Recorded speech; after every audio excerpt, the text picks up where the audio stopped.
देवगाव घुबे परिसरात वादळाचा तडाखा। झोक्यात झोपलेली 5 महिन्याची चिमुकली टीन पत्रासह 200 फूट उडाली। सई साखरे या 5 महिन्याच्या चिमुकलीचा मृत्यू। बुलढाणा जिल्ह्यात गेल्या 2-3 दिवसापासून वादळी वाऱ्यासह मुसळधार पाऊस बरसतोय। रात्री सुद्धा चिखली तालुक्यातील देऊळगाव घुबे येथे असाच वादळी वाऱ्यासह पाऊस झाला।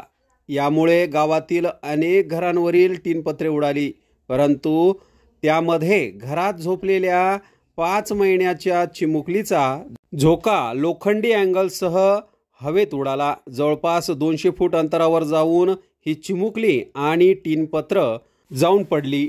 या घटनेत चिमुकलीचा जमिनीवरच आदळून जागीच दुर्दैवी मृत्यू झाला। तसेच घरातील साहित्याचे पावसाने नुकसान झाले। या घटनेनं संपूर्ण गावात शोककळा पसरली असून साखरे कुटुंबावर दुःखाचा डोंगर कोसळला आहे।